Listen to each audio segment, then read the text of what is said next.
The chamber of the Galactic Council was filled with blue and gold lights. Holographic banners of 100 species shimmered across the ceiling. Delegates whispered nervously as the human envoy stood motionless in the center. Ambassador Varric of the Thinary cleared his throat, his voice trembling slightly. "Humans, surely this is a misunderstanding," he said. "You cannot simply withdraw from all diplomatic treaties." But the human representative, a tall woman in a black uniform marked with the silver sigil of Earth Command, didn't answer. Her name was Commander Alara Holt. She looked at the gathered species, empires that once ruled the stars, and her gaze was calm, unshaken. When she finally spoke, her voice carried like thunder through the quiet hall. "Humanity will no longer attend council meetings," she said. "Our patience has run out." A cold silence fell over the chamber.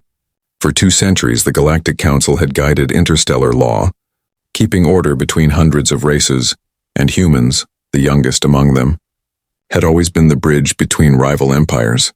But now the bridge had burned. The Vor Chancellor leaned forward, his 4 eyes narrowing. "This is madness," he hissed. "You cannot stand alone against the Alliance." Alara smiled slightly. "We already are," she replied. The transmission light flickered as the human emblem appeared, a blue planet surrounded by orbiting rings of silver fleets.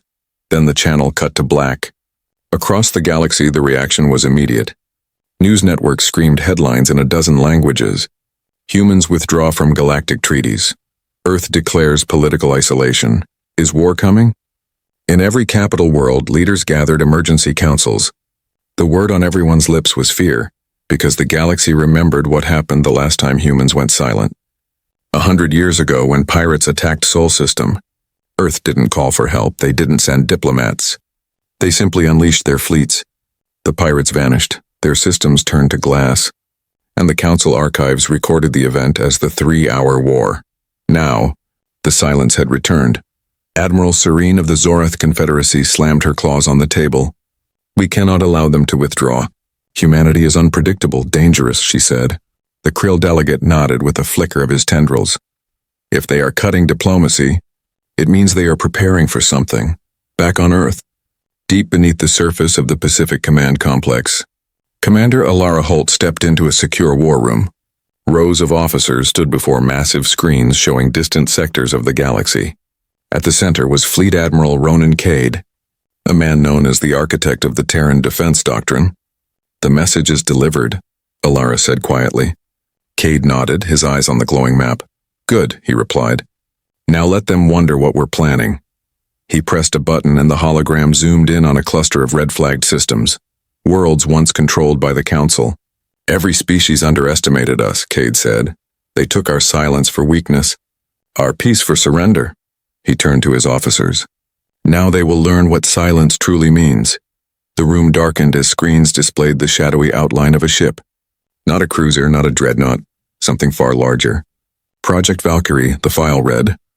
Alara stared at it, the faint outline of its colossal hull stretching across half a moon. "It's ready?" she whispered. Cade's voice dropped low. "Almost." Across the galaxy, alien sensors began to detect strange readings near the outer rim. Massive energy signatures appeared and disappeared without pattern.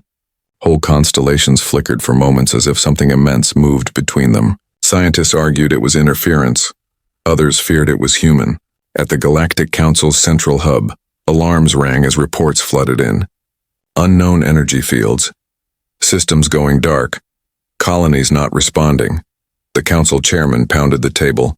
"Find out what the humans are doing," he shouted. But deep inside, everyone already knew. Humans didn't talk before they acted.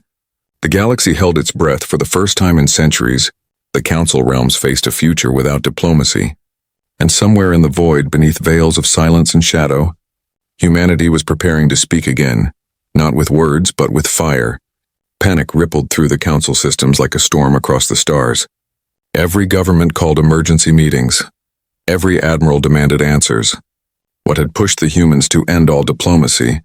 And what were they planning in the dark, in the capital world of the Thinary Dominion? The Senate chamber buzzed with confusion. Thousands of delegates floated in shimmering energy pods, arguing and shouting over one another. On the main display, images of Earth glowed. Quiet. Distant and unreadable. Human fleets are still docked. one senator said. Their borders are sealed but peaceful, another barked. That's what they want us to think. And everyone remembered how humanity always appeared calm before the storm. High above the planet, the Zorath fleet prepared for immediate mobilization. Admiral Serene stood on the bridge of her flagship Iron Howl, her claws tapping the glass as reports streamed in.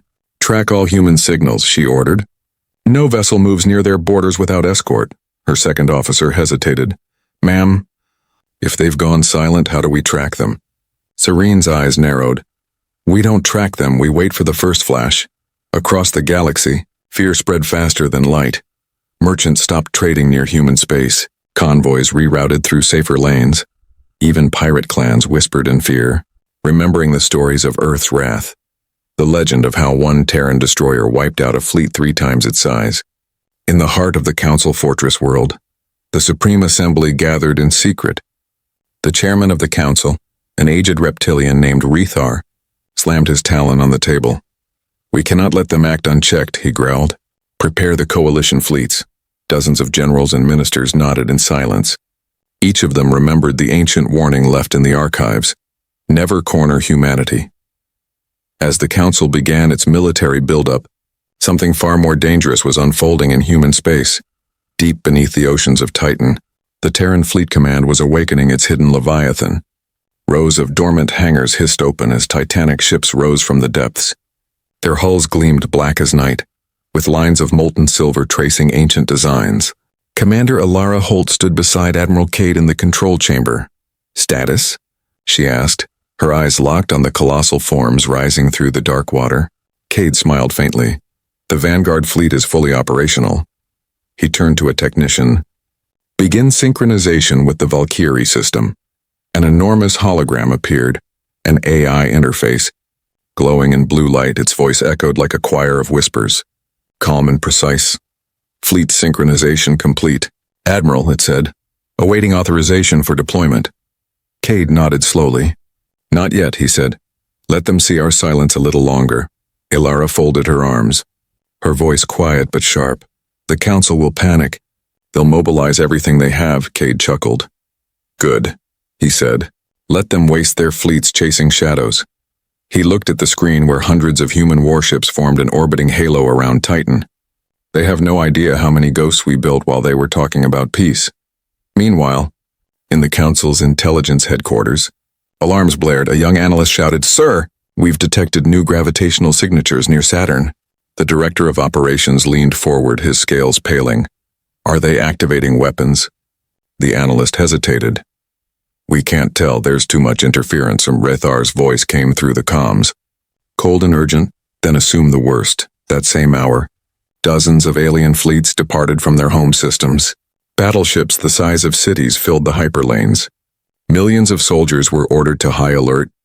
But despite the vast scale of their mobilization, something felt wrong. It was too quiet, too still. On the outer edges of human territory, lone scout drones from the Council vanished one by one. Each last transmission carried the same faint sound, a low hum, like a heartbeat in space, then nothing. The Council believed it was jamming, but to the few who knew Terran technology, it was something far older. It was the awakening pulse of a war machine once thought abandoned. In the Terran command room, Admiral Cade watched the tactical screen with grim satisfaction. The Council has begun deployment, a lieutenant reported. Let them, Cade replied. They still think we're defending. He turned toward the giant viewport where the shape of a colossal ship emerged from the fog of Titan's ocean. The lights illuminated its name, TSS Valkyrie Prime, the flagship of a forgotten era, a ship built not for war but for ending wars. Alara took a deep breath, her eyes wide as the monstrous ship ascended into orbit. Admiral, she said quietly, if we bring that ship online, there's no turning back. Cade's voice was low, calm and absolute. There never was any turning back. Commander, he said. Then he gave the order, activate the Valkyrie. As the engines of the supercarrier roared to life, the oceans of Titan boiled around it. Lightning arced across its surface as its shields came online. And across the galaxy, deep space sensors went blind from the surge.